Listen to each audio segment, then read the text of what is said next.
Guys, നമ്മളുടെ ചാനലിൽ ഇനി മുതൽ ഒരു സെറ്റ് ഓഫ് വുമൺസ് ഫുട്ബോളിൻ്റെ ഒരു ടൈപ്പ് വീഡിയോസും കൂടെ ചെയ്താലോ എന്നുള്ളൊരു ആലോചനയിലാണ്. അപ്പം നിങ്ങളുടെ ഒപ്പീനിയൻസ് തീർച്ചയായിട്ടും പറയാം. കാരണം കുറച്ച് നാളുകളായിട്ട് പല മച്ചാന്മാരും കമൻറ്റ് ബോക്സിലൊക്കെ പറയുന്ന കാര്യമാണ് അത് റിലേറ്റ് ചെയ്തിട്ടും കൂടി വീഡിയോസ് ചെയ്യണം എന്നുള്ളത്.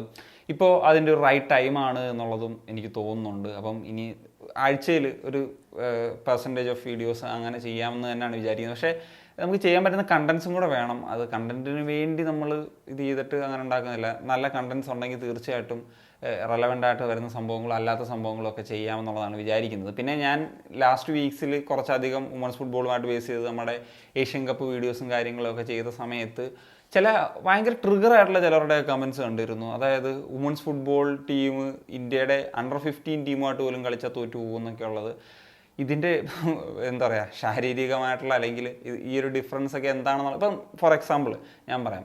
ഈ ഒരു പ്രീമിയർ ലീഗിലെ ഏറ്റവും മോശം ടീം ISL ഏറ്റവും ബെസ്റ്റ് ടീമായിട്ട് കളിച്ചാൽ എന്താകുന്ന റിസൾട്ട് എന്താണ്? എന്നിട്ട് നമ്മൾ ISL കാണുന്നില്ല, ഇന്ത്യൻ ഫുട്ബോൾ കാണുന്നില്ല. അപ്പം ഇത് മനസ്സിലാക്കിക്കൊണ്ടുള്ള ഒരു സപ്പോർട്ട് നിങ്ങൾ കൊടുത്താൽ മതി. അല്ലെങ്കിൽ കൊടുക്കാത്തവർ കൊടുക്കണ്ട. ഇങ്ങനെ പുച്ഛിക്കുന്നത് അത്ര ശരിയായിട്ടുള്ളൊരു പരിപാടിയല്ല എന്നുള്ള കാര്യം ഓർമ്മിപ്പിക്കുകയാണ്. അവരവരുടെ ഒരു ബെസ്റ്റ് നടത്തി ഏഷ്യയിലെ ബെസ്റ്റ് ടോൾസ് ടീം പങ്കെടുക്കുന്ന ഒരു ടൂർണമെൻറ്റിലേക്ക് നമ്മൾ പോകുന്നു എന്നുള്ളതാണ്. അപ്പം അവർ കോമ്പീറ്റ് ചെയ്യേണ്ടടുത്ത് അവർക്ക് ഏറ്റവും ബെസ്റ്റ് കൊടുക്കാനായിട്ട് പറ്റി എന്നുള്ളതാണ്. അതല്ലാത്തടുത്ത് താഴെ കമൻസിലൊക്കെ വന്നിരുന്ന് മോശം പറയുന്നതും ഇപ്പം ഞാൻ തന്നെ എന്നെ തന്നെ മോശക്കാരനായിട്ടുണ്ട്. ഈ വുമൻസ് ഫുട്ബോളിനെ ഭയങ്കര പൊക്കി പറയുന്നത് നാണമില്ല എന്നൊക്കെ ചോദിച്ചു. നാണമില്ല. ഇനി അതുകൊണ്ട് തന്നെയാണ് കൂടുതൽ വീഡിയോസ് ചെയ്യാൻ തന്നെ ഒരു രീതിയിലേക്ക് പോകാമെന്ന് വിചാരിച്ചത്. എന്നാണെങ്കിലും നമ്മൾ ഇന്ന് സംസാരിക്കാനായിട്ട് പോകുന്നത് ഇന്ത്യയുടെ അണ്ടർ 20 ടീമിനെ പറ്റിയിട്ടാണ്. ഇന്ത്യയുടെ അണ്ടർ 20 ടീമിനെ പറ്റി പറയാനുള്ള കാരണം എന്ന് വെച്ച് കഴിഞ്ഞാൽ അണ്ടർ 20 ഏഷ്യൻ കപ്പിൻ്റെ ക്വാളിഫയേഴ്സ് വരാൻ പോവുകയാണ്. ഓഗസ്റ്റ് മാസത്തിലാണ് നടക്കാൻ പോകുന്നത്. അപ്പോൾ ഈ ടീമിനെ പറ്റിയിട്ട് കുറച്ച് കാര്യങ്ങളൊക്കെ സംസാരിക്കാമെന്ന് വിചാരിച്ചു. ഈ സമീപകാലത്തൊന്നും നമ്മൾ അണ്ടർ 20 ഏഷ്യൻ കപ്പിലേക്കൊന്നും യോഗ്യത നേടിയിട്ടില്ല. 2006 ശേഷം ഇതേവരെ യോഗ്യത നേടിയിട്ടില്ല ഏഷ്യൻ കപ്പിലേക്ക്. FIFA under 20 women's world cup ഒരിക്കൽ പോലും നമ്മൾ കളിച്ചിട്ടില്ല എന്നുള്ളൊരു കാര്യമാണ്. എന്താണെങ്കിലും ജോക്കിം അലക്സാണ്ടേഴ്സൺ എന്ന് പറഞ്ഞിട്ടുള്ളൊരു സ്വീഡിഷ് പരിശീലകനാണ് ഇന്ത്യയുടെ അണ്ടർ 20 ടീമിനെ നയിക്കുന്നത്. നമ്മൾ മുമ്പ് ഈ ഒരു കോച്ചിനെ പറ്റിയിട്ടൊക്കെ അദ്ദേഹം വന്ന സമയത്ത് സംസാരിച്ചിട്ടുണ്ടായിരുന്നു. ഇപ്പോൾ അദ്ദേഹത്തിൻ്റെ അണ്ടറിൽ കുറച്ച് നാളുകളായിട്ട് മാച്ചസും ക്യാമ്പും ഒക്കെ ആയിട്ട് ഇങ്ങനെ മുന്നോട്ട് പോയിക്കൊണ്ടിരിക്കുകയാണ്. ഈ അണ്ടർ 20 ടീമിനെ പറ്റി പറയുന്ന സമയത്ത് IW2 അതായത് സെക്കൻഡ് ടയർ ഓഫ് വുമൺസ് ലീഗിൽ കളിച്ചിട്ടുണ്ടായിരുന്നു. 15 ടീമുകൾ കളിച്ചിട്ടുള്ള ഈ ഒരു ലീഗിൽ 2 ടീമുകളാണ് പ്രൊമോട്ട് ആയത്. അതിലൊന്നാണ് ഈ under 20 team. Indian arrows women's എന്ന് പറയുന്ന പേരിലാണ് കളിച്ചിട്ടുണ്ടായിരുന്നത്. അപ്പം ആ ഒരു ലെവലിൽ നല്ല പെർഫോമൻസ് മാസങ്ങൾക്ക് മുമ്പ് മാത്രമായിട്ട് നടത്താൻ സാധിച്ചു എന്ന് പറയുന്നത് പ്രധാനപ്പെട്ട ഒരു അച്ചീവ്മെൻ്റ് ആയിട്ട് തന്നെ പറയാം. കാരണം അത്രയും യങ്സ്റ്റേഴ്സ് ആയിട്ടുള്ള പ്ലേയേഴ്സാണ് ഈ സീനിയർ പ്ലേയേഴ്സൊക്കെ ആയിട്ട് ഏറ്റുമുട്ടിയിട്ട് അങ്ങനത്തെയൊക്കെ ഒരു റിസൾട്ട് ഉണ്ടാക്കിയെടുക്കുന്നത്. എന്താണെങ്കിലും ഇനി 8 ക്ലബ്ബുകൾ അടങ്ങുന്ന IWL എന്ന് പറയുന്ന മെയിൻ ലീഗ് വരാനിരിക്കുകയാണ്. അത് ഏപ്രിലൊക്കെ ആകും. എനിവേ ഈ AFC ക്വാളിഫയേഴ്സ് ഓഗസ്റ്റിലാണ് നടക്കാനായിട്ട് പോകുന്നത്.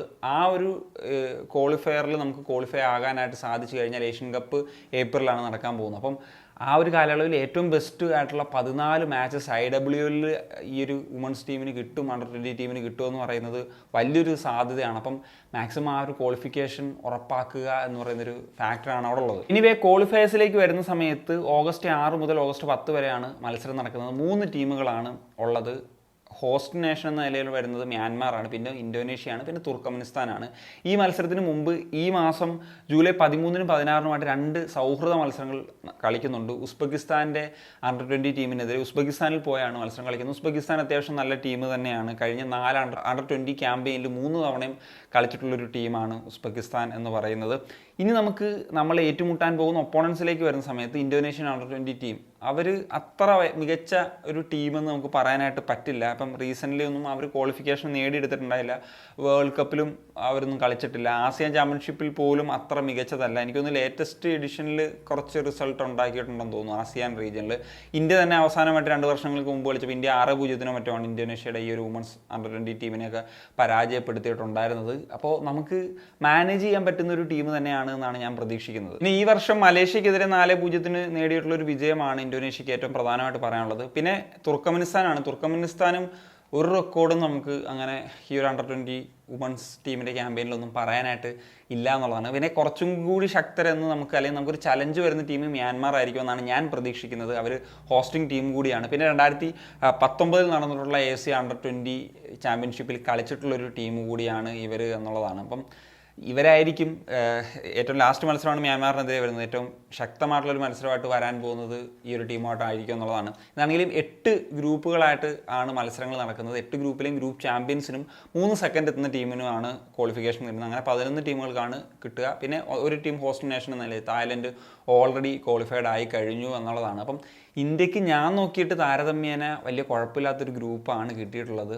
വേണമെങ്കിൽ നമ്മൾ വിചാരിച്ചു കഴിഞ്ഞാൽ ഫസ്റ്റ് തന്നെ എത്താനുള്ള ഒരു സാഹചര്യമുണ്ട്. എനിവേ ഹോപ്പ് ഉണ്ടോ എന്ന് ചോദിച്ചു കഴിഞ്ഞാൽ ഹോപ്പ് ഉണ്ട് എന്ന് തന്നെ പറയാൻ പറ്റും. കാരണം IWL 2 പെർഫോമൻസ് ഇമ്പ്രസീവാണ്.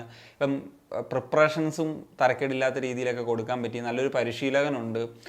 ഇനിയിപ്പം ഈ മത്സരങ്ങൾക്കൊക്കെ മുമ്പേ ഉസ്ബെക്കിസ്ഥാൻ പോലെ അത്യാവശ്യം ശക്തരായുള്ള ടീമിനെതിരെ 2 മാച്ചസ് കളിക്കുന്നുണ്ട്. പിന്നെ ഈ ഒരു വർഷം തന്നെ നോക്കി കഴിഞ്ഞാൽ ജോർദനെതിരെ ഒരു സൗഹൃദ മത്സരം 2-1 വിജയിച്ചു, ഹോങ്കോങ്ങിനെതിരെ 1-0 വിജയിച്ചു, റഷ്യക്കെതിരെ കളിച്ചത് 3-0 പരാജയപ്പെടുകയായിരുന്നു. എനിവേ നിലവിലെ സാഫ് ചാമ്പ്യൻസ് കൂടിയാണ് ഇന്ത്യയുടെ ഈ അണ്ടർ 20 ടീം എന്നുള്ളതാണ്. അപ്പം തീർച്ചയായിട്ടും ഒരു മികച്ച രീതിയിലുള്ള ഒരു പ്രകടനം നടത്തിയിട്ട് മറ്റൊരു വുമൺസ് ടീം കൂടി ഒരു അണ്ടർ 20 ലെവലിലേക്ക് വരുന്ന സമയത്ത് ക്വാളിഫൈഡ് ആകും, ഏഷ്യൻ ലെവലിൽ പങ്കെടുക്കും എന്നുള്ളതൊക്കെയാണ് പ്രതീക്ഷിക്കുന്നത്. തീർച്ചയായിട്ടും അത് സാധിക്കട്ടെ.